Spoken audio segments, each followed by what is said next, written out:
आज जिस मुद्दे पर मैं आपसे चर्चा करने जा रहा हूं, हमारे युवा भाइयों की बहनों की एक बहुत बड़ी समस्या है, उनको बड़ा कंफ्यूजन होता है इस 3 वर्ड में, जीविकोपार्जन, लाइवलीहुड, एम्बिशन और गोल। मैंने बहुत सारे लोगों को देखा, वो इस 3 वर्ड को समझ नहीं पाते, और यह समझना बहुत जरूरी है,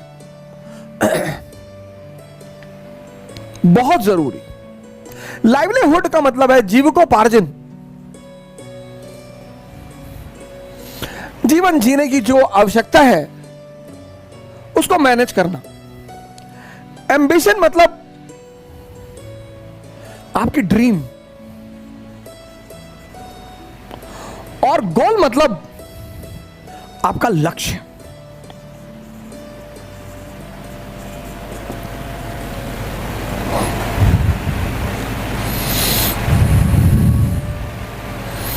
हमारे जो युवा भाई बहन है वो इस तीनों शब्द को लेकर बहुत बहुत ज्यादा परेशान है, बहुत ज्यादा,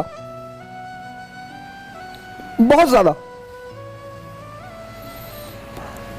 अब इन तीनों में फर्क क्या है? इसमें अगर आप उलझे तो आप गए। जैसे मैं मिडिल क्लास से आता हूं, लोअर मिडिल क्लास,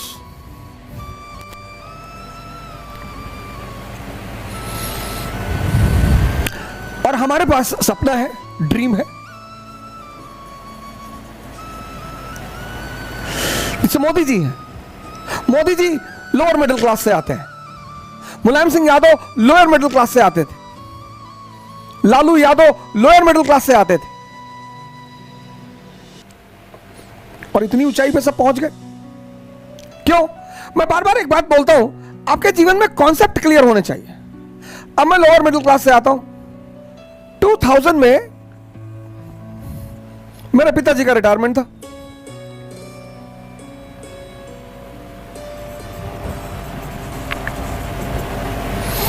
जो कि बहुत सारे लोगों के साथ यह परिस्थिति होती है। एक दबाव होता है, एक प्रेशर होता है, और प्रेशर का परिणाम कभी अच्छा नहीं होता। प्रेशर का जो दुर्भाग्य है, प्रेशर ये बहुत खराब चीज है। प्रेशर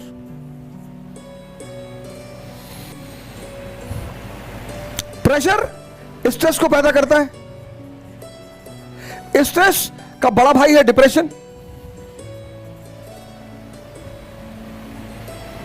और डिप्रेशन अगर क्रॉस कर जाए अपनी लिमिट तो इंसैनिटी, पागलपन।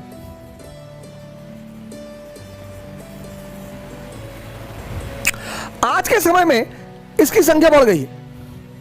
इसकी जो संख्या है वो भारत में बहुत बढ़ गई है। 70% युवा हमारे डिप्रेशन का शिकार है। उसकी बड़ी सिंपल सी वजह है, बहुत सिंपल सी, बहुत सिंपल। आज मैं उसको बोलता हूं, आप गौर करिएगा अपने ऊपर।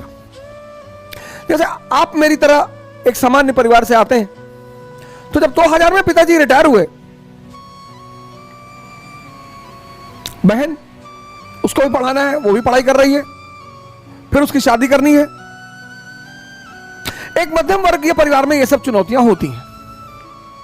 अब हमारे मां बाप ऐसे हैं जो हमसे ये नहीं कहते कि भैया हम कुछ कर नहीं पाएंगे। इसलिए जितने भी मध्यम वर्ग परिवार के लोग हैं, अगर उनके सपने बड़े हैं, गौर से सुनिएगा, जितने भी मध्यम वर्ग परिवार के लोग हैं, अगर उनके सपने बड़े हैं तो आप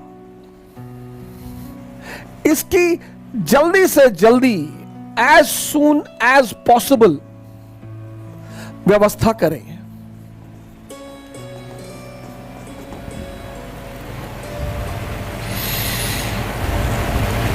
तो 20 साल में कर लें, बहुत अच्छा है। मेरे जीवन के कुछ पहलू हैं। मेरे मित्र हैं पंकज पांडे जी, तो जब मेरे पिताजी रिटायर हुए 2000 में, तो मैं आया उनके पास। वो यहीं एक कंपनी है, मेडिकेट नाम की कंपनी है, तो उसमें आजकल एक्सपोर्ट मैनेजर है। सहपाठी रहे हमारे, और हमारी उनकी नीति तो कभी नहीं मिली। वो झूठ बोल नहीं सकते, और मैं बिना झूठ बोले रह नहीं सकता। ये हम दोनों की बहुत बड़ी खासियत। कभी कभी हमसे कहते हैं कि अवध मैं झूठ नहीं बोल सकता, तो मैं उनसे कहता हूं कि यार ये हमारा तुम्हारे बीच बड़ी विरोधाभास की बात है कि तुम झूठ बोल नहीं सकते और हम बिना झूठ बोले रह नहीं सकते, लेकिन फिर भी हमारे बीच एक बहुत अच्छा संबंध है। जीवन में बड़ी मदद की उन्होंने हमारी, मैं बड़ा ऋणी हूं उनका। तो मैं आया उनके पास, एक जेट किंग करके एक कंपनी हुआ करती थी, सॉफ्टवेयर हार्डवेयर का कोर्स कराती थी, कंप्यूटर बनाना सिखाती थी और लैपटॉप बनाना सिखाती, इस तरह का कोर्स करा। उसकी फीस 2000 में 5500 रुपए थी।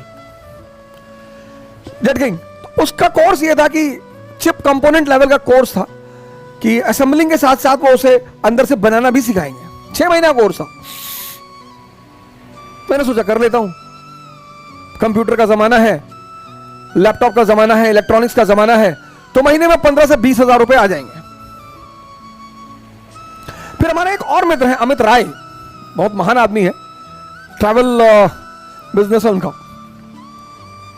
तो उन्होंने तो पांडे जी से मैंने कहा यार 5500 रुपए दे दो, मेरे पास पैसे तो बिल्कुल नहीं थे। मैंने कहा यार 5500 रुपए दे दो और मैं ये कोर्स कर लूं। तो बोले यार गजब आदमी हो तुम यार लैपटॉप बनाओगे। मैंने कहा नहीं तुम समझे नहीं, मत दे दो, हम बताएंगे नहीं। पांडे जी ने हमसे कहा कि यार बहुत कैसी बातें कर रहे हो तुम यार, जेट किंग का कोर्स पागलपन वाली बातें कर रहे हो यार। मैंने कहा भाई ये बात नहीं यार, बोले पढ़ो जाके, हम पैसा देंगे।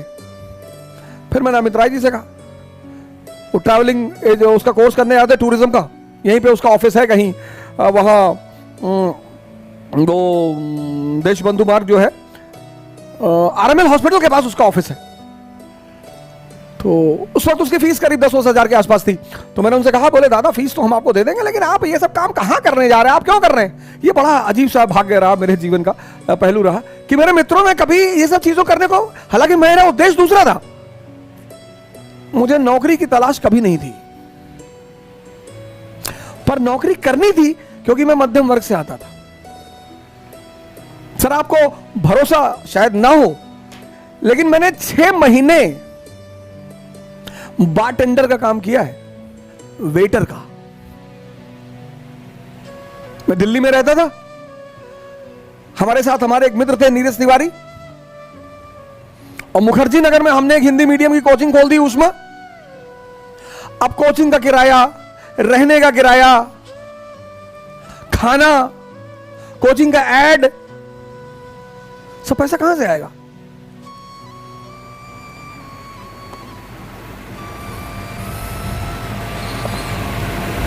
तो दिल्ली के एक होटल में बारटेंडर का काम किया सर। सैलरी बहुत कम मिलती थी सर, टिप बहुत ज्यादा मिलती थी।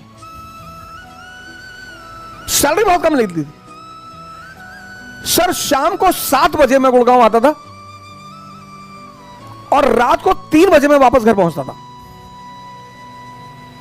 और सुबह 8 बजे मैं क्लास ले जाता था। और सर किसी को नहीं,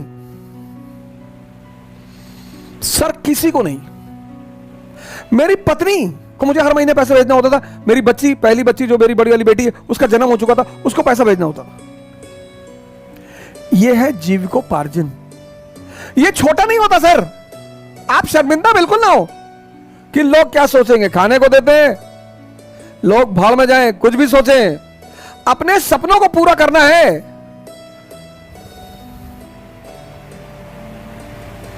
मैं किससे ज्यादा पैसे मांगने, और इतने सारे चीजों के पैसे।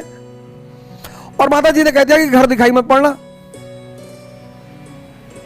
भाई कोई आदमी आपको अपने पास रख लेगा, पर डे खाना खिला देगा, आपकी कोचिंग का फीस क्यों देगा, आपकी कोचिंग का किराया क्यों, रेंट क्यों देगा, आपके परिवार का वहन क्यों करेगा।